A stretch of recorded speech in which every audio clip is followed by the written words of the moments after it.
Hello, my name's Andrew Shrew Palladino, and you have made it to my YouTube channel, so make sure to like and subscribe to this video. This is going to be an analysis on policing in Western democracies, and it's meant to be a companion to research that I performed as a student at Shippensburg University of Pennsylvania, which I still currently am.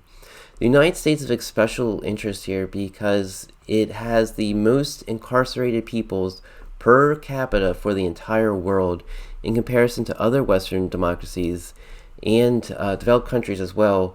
The United States police kill an extraordinarily larger amount of people.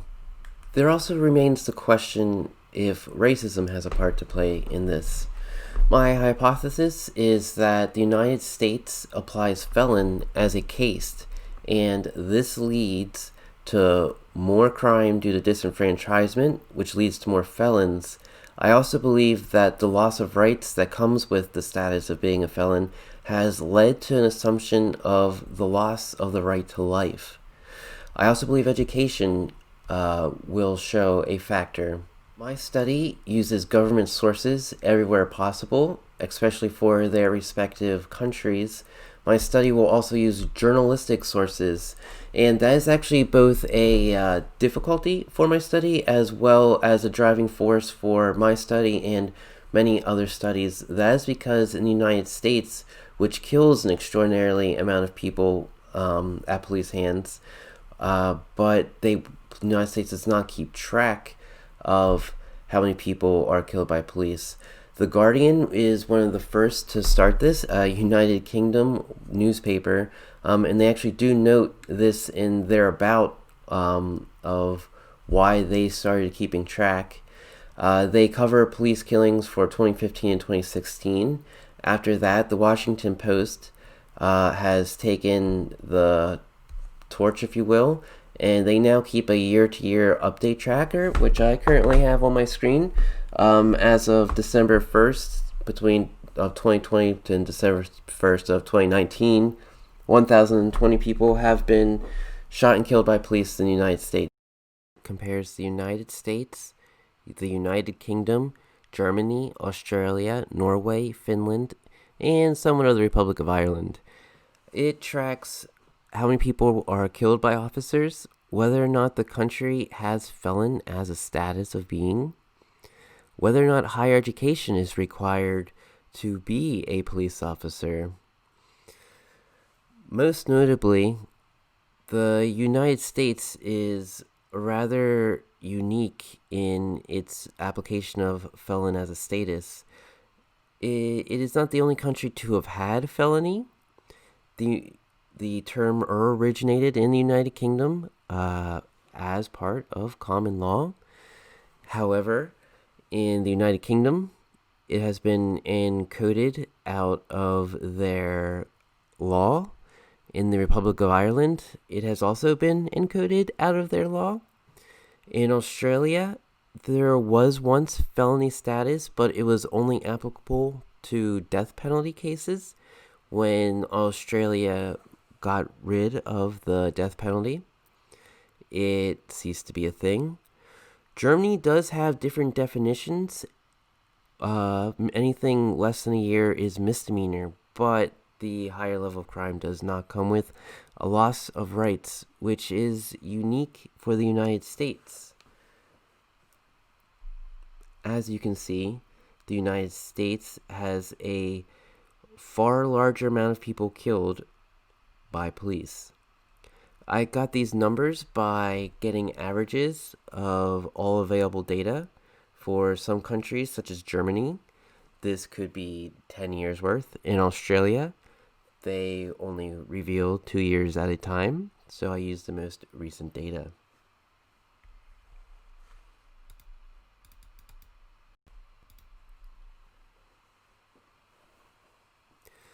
This chart is also compiled by myself. I collected data on the 10 states with the largest percentage of white people, and then I collected data on the 10 states with the largest percentage of black people. I also tracked whether or not that state was a part of the Confederacy and how many people were killed by police in that state. I then found the average for the Confederate States and the average for Union States. I omitted Maryland on this averaging because a large amount of Maryland's population joined the Confederacy despite Maryland officially being a part of the Union, and I also wanted to compare 8 Confederate States and 8 Union States. This was actually quite startling. As you can see, you are more than twice as likely to be killed by police if you are in a state that was a part of the Confederacy than if you were in a state that was a part of the Union. And this is regardless of race. But as you also see, if you are in a state with a large black population, you are extraordinarily more likely to be killed by police than a state with a very high white percentage. In fact, it's polar opposites. Startling enough too, the states with the largest black populations were a part of the Confederacy, with exceptions to states like Delaware, which was a part of the Union, and New York, which is a part of the Union. Delaware, however, has an extraordinarily small amount of people killed by police. I also take this data and apply it to a scatter plot and run a linear regression lines. Here's scatter plots with linear regression lines from the previous table. The top represents the states with the highest black percentage, and it compares percentage with how many people are killed by police. The bottom is the most populous white percentage states. What you do notice is that when the percentage of black population reaches a certain amount, that the amount of people killed by police actually begins to decrease. What you also notice when you're in the 20 to 35 percentile range, there is a strong correlation and a large amount of people killed by police. Delaware remains an outlier with a very small amount of people killed by police. However, in the top 10, it is the 10th as far as most percentage of black people, and it was a part of the Union, unlike most of the other states.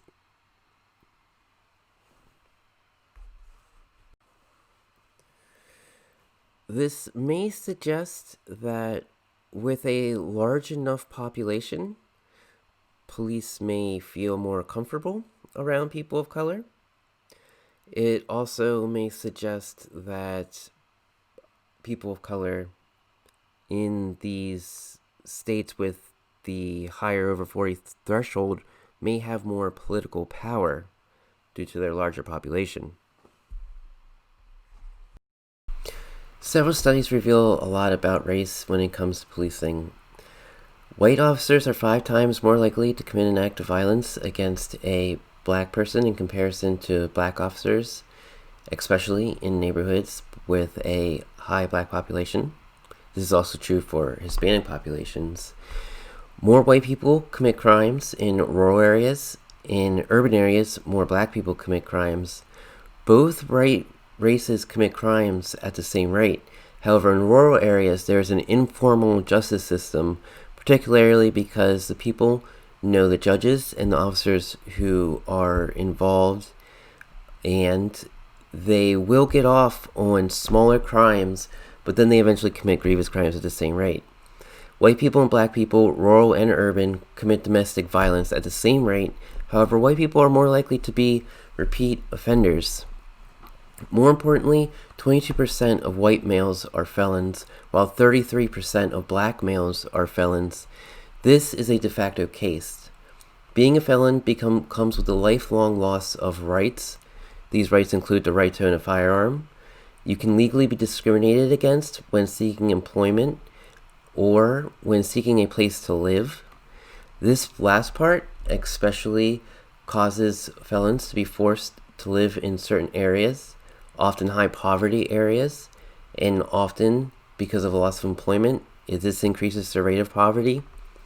One thing that definitely influences crime rates, certainly more so than race, is the rate of poverty. In this way, the felon case system is also self-perpetuating. Traditionally, such as seen in the Indian case system, this is hereditary and can be religious, but the felony in this way is a case and perhaps is more similar to the one artificially created through apartheid in South Africa. It does leave the question of why, but traditionally, lower case were meant to be servant or slave case. Here we have a scatter plot with a linear regression line. This was conducted for the International Crime Victimization Survey, and this demonstrates that despite the United States having similar victimization rates as other countries, the rate of incarceration is much higher. Education still is a factor when it comes to policing and violence, and several studies have shown that the more college credits that a police officer has, the less likely they are to commit an act of violence. This is a problem in the United States. According to the FBI, only 1% of police agencies in America require a college degree. In my chart before, most other countries that are Western democracies require a 4-year degree in order to be police. Australia did not require a degree. However, in comparison to the United Kingdom, the Australia officers do commit more violence, and the United Kingdom has a larger population than Australia. A very large amount of suspects in Australia, almost as many as are killed by police, commit suicide while police are attempting to apprehend them. This also begs the question is, what are they hiding? What are the suspects afraid of? Now, one thing that is true when it comes to police violence is mental illness is often involved. The United Kingdom and in Australia, according to The Guardian and BBC, do commit acts of violence and arrest people of color at a disparaging rate. This is from the bjs.gov, the Bureau of Justice Statistics. The good news is that crime rates and the rate of imprisonment has been dropping greatly, especially for the black community, but among all races. This may be because of a general slowing down or ending of the war on drugs, the increased legalization among states of marijuana, and in the most recent 2020 elections, we have seen a state like Oregon decriminalize all drugs. In conclusion, my hypothesis was correct. Startlingly so, it may have been more than correct. This study demonstrates that American police are significantly less educated than their European counterparts, and that this results in many more people being killed by police. The United States is also very unique in its application of felon status, which is matter-of-factly a case by the sheer amount of people it affects and its systematic application and removal of rights, creating a class within itself, perhaps a caste meant to be a slave caste. One must wonder why the amount of people killed by police is not officially tracked in the United States when so many people are killed by police. The FBI has only recently started keeping track of violence against police, which is very small. Only 48 police officers were killed feloniously according to the FBI last year, and while police must be ready for extreme acts of violence, it is very unlikely that they will be killed by violence. It is by far not the most dangerous occupation in the United States. Some very simple solutions would be to require a 4-year degree, which would matter-of-factly lead to less violence. Keeping track on a federal level of every person killed by police and the circumstances surrounding it. Another thing to be concerned about is the fact that you are more than twice as likely to be killed by a police officer regardless of your race if you are currently in a state that was a part of the Confederacy.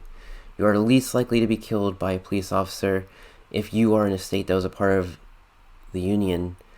Also, matter of factly, the higher the population a state has of people who are black, the more likely a person of any race is going to be killed by police officers. This does seem to be significantly relevant from the 25 to 35 percentile. When you start to hit a 40% threshold of percentage black population in a state, you do see the amount of deaths by police officers begin to fall. This may be due to police officers identifying more with the community. This also may have to do with the fact that at that amount of population percentage, the black population might have a